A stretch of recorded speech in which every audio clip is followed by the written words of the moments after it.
नमस्कार दोस्तों, आप सभी लोगों का हार्दिक स्वागत, अभिनंदन और आभार। आज हम बात करने जा रहे हैं शनि महाराज के गोचर पे। 29 जून 2024 को शनि महाराज अपनी मूल त्रिकोण राशि कुंभ राशि में वक्री हो गए थे और अब 15 नवंबर 2024 को शनि महाराज मार्गी होने जा रहे हैं। ये जो अवधि थी, ये जो टाइम पीरियड था जब शनि महाराज वक्री थे या रेट्रोग्रेड थे, ये पूरा 139 डेज का था। हम सभी जानते हैं कि जब भी कोई प्लैनेट वक्री होता है तो बहुत ज्यादा पावरफुल हो जाता है। प्लैनेट वक्री क्यों होता है, इसको भी हम बहुत शॉर्ट में समझ लेते हैं। इसको इस तरीके से समझिए कि हम किसी लोकेशन पे जाने के लिए आगे बढ़ रहे थे, किसी डेस्टिनेशन पे जाने के लिए आगे बढ़ रहे थे। हमको कुछ काम याद आया जो हमने अधूरा छोड़ा हुआ था, या जो काम हमको करना था और हम भूल गए थे, या हम नहीं कंप्लीट कर पाए थे। तो हम पीछे की तरफ मुड़े, उस काम को पूरा किया, उस काम को सेटल किया जो कि पेंडिंग था, और अब आगे की तरफ बढ़े। तो यही कंसेप्ट लागू होता है जब प्लैनेट कोई वक्री होता है।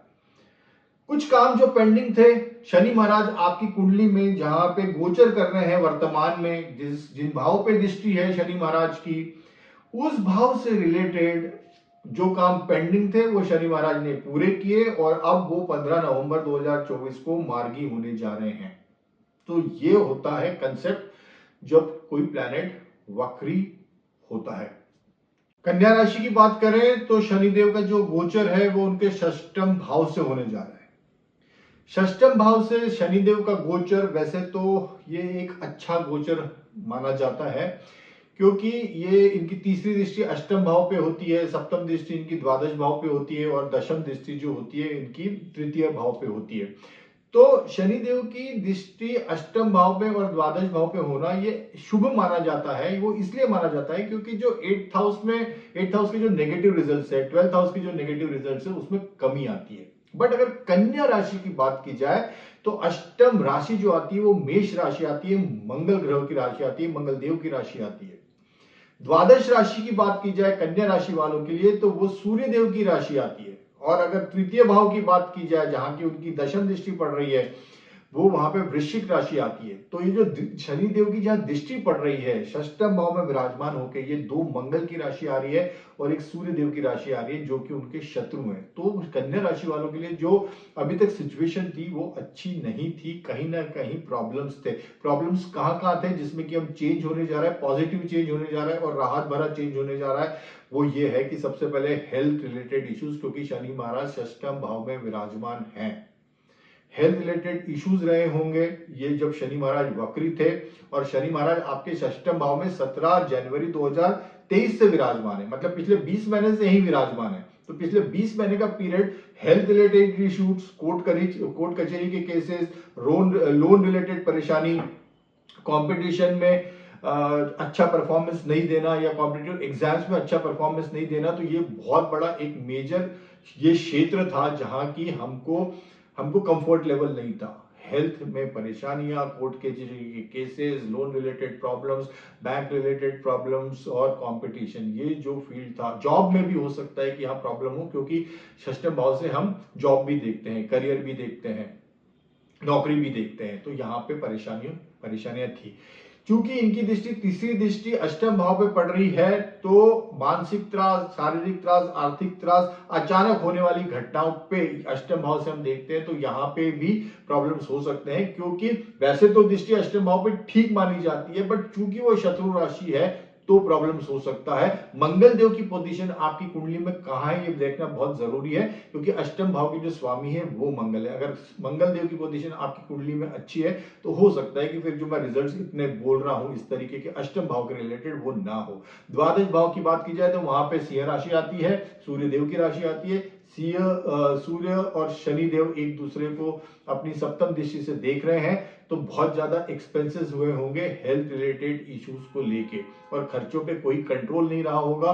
पैसा कहां से कहां जा रहा है इसमें इसका कुछ पता ही नहीं लग रहा होगा। सो वो एक बहुत बड़ा मेजर फैक्टर रहा होगा। शनि देव की सप्तम दृष्टि अगर द्वादश भाव पे है और वो भी वहां पे सिंह राशि आती है। सूर्य देव की पोजीशन देखना भी कुंडली में जरूरी है, क्योंकि द्वादश भाव सिंह राशि आती है और उसके जो स्वामी है वो सूर्य देव है। शनिदेव की दशम दृष्टि की बात करें तो ये तृतीय स्थान पे आएगी, वृश्चिक राशि आएगी। फिर से मंगल की पोजीशन देखना कुंडली में जरूरी है। यहाँ पे जो मेजर चीज हुई होगी पिछले 20 महीनों में, और खास करके 29 जून 2024 से लेके कि हमको सपोर्ट किसी का नहीं मिला होगा। इन परेशानियों के बावजूद अगर हम सपोर्ट को किसी की तरफ देख रहे हैं, किसी के लिए सपोर्ट के लिए किसी की तरफ देख रहे हैं, तो सपोर्ट कहीं कहीं नहीं मिला होगा और हमको एक अकेलेपन की फीलिंग आ रही होगी, अकेलेपन की फीलिंग आ रही होगी, क्योंकि प्रॉब्लम्स के पास सपोर्ट नहीं। और केतु और राहु केतु देव का जो ट्रांजिट चल रहा है, वो केतु देव का जो ट्रांजिट चल रहा है वो हमारे लग्न भाव से चल रहा है।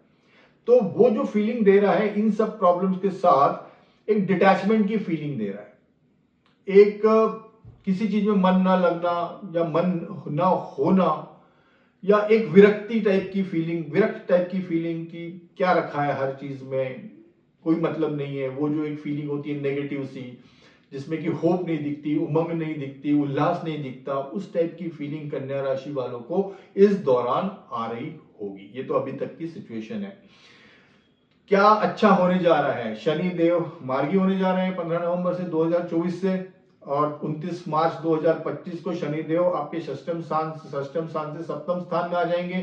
तो ये एक थोड़ा सा पॉजिटिव चेंज इस हिसाब से होगा कि हमको जो षष्टम स्थान के प्रॉब्लम्स आ रहे थे, खास करके हेल्थ रिलेटेड, कंपटीशन, कोर्ट कचहरी, इसमें हमको राहत मिलेगी। तो ये बहुत बड़ा एक पॉजिटिव चेंज होगा। जो मानसिक त्रास हो रहे थे, शारीरिक त्रास हो रहे थे, जो धन को लेके परेशानी थी, सेविंग्स को लेके परेशानी थी, जॉब को लेके परेशानी थी, उसमें ये सब पॉजिटिव चेंज आने वाला है। खर्चों पे कंट्रोल आएगा और चीजें और लोगों का सपोर्ट मिलना भी शुरू हो जाएगा। तो ये एक पॉजिटिव चेंज आने वाला है।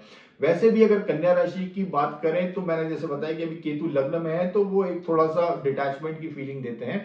अदरवाइज वो ट्रांजिट भी आपके लिए अच्छा है।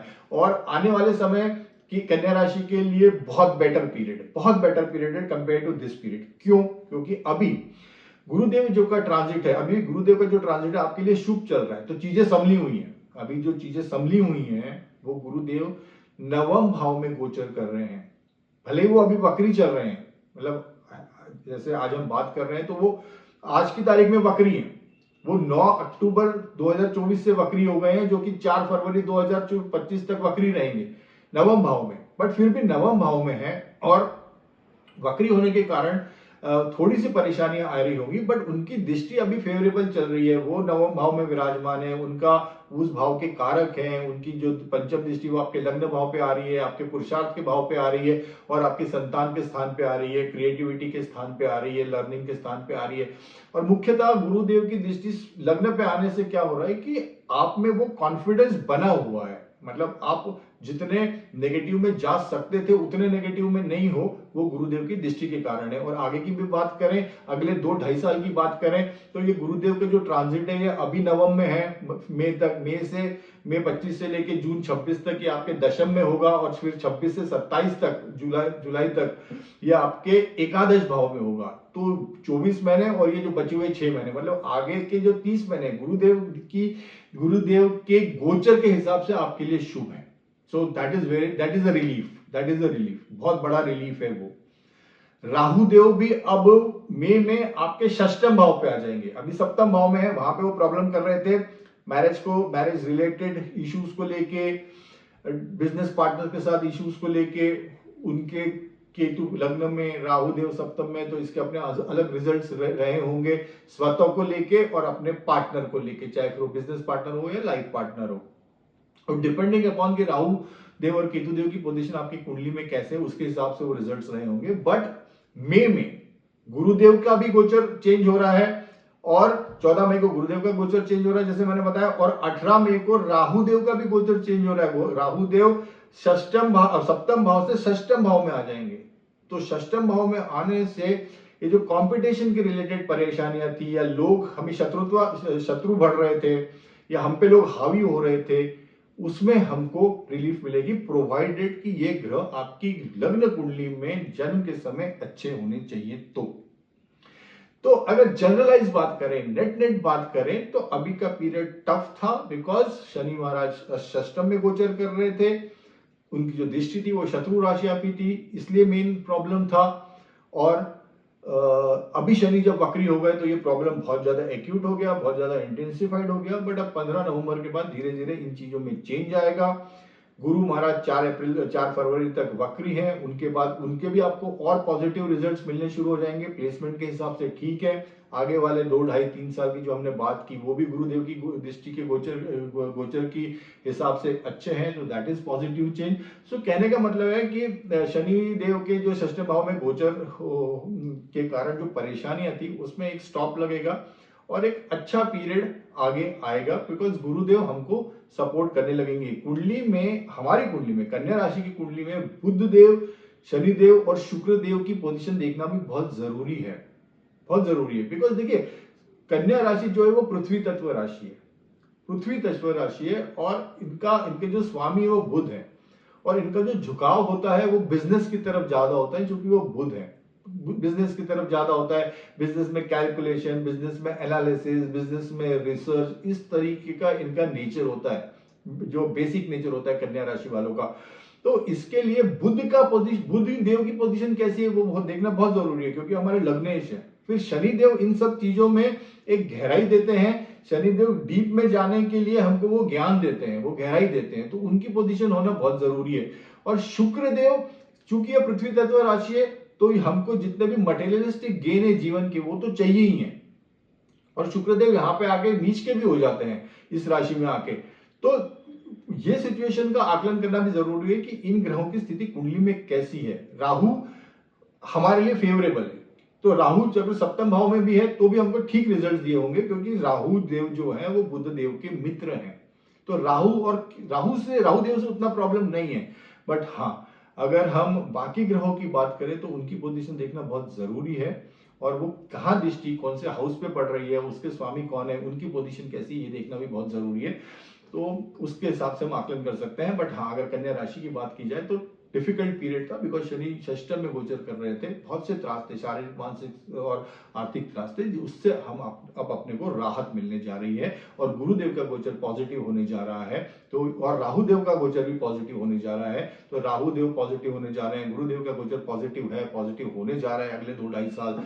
तो ये एक ओवरऑल जो आगे का पीरियड है ये थोड़ा सा अच्छा पीरियड रहने वाला है। अच्छा मतलब बेटर पीरियड रहने वाला है, जैसे जैसे हम आगे बढ़ेंगे, और जून के बाद ये अति शुभ पीरियड आप लोगों के लिए हो जाएगा। So this is all about Kanya rashi. Thank you so much, wish you all the best, bye and take care.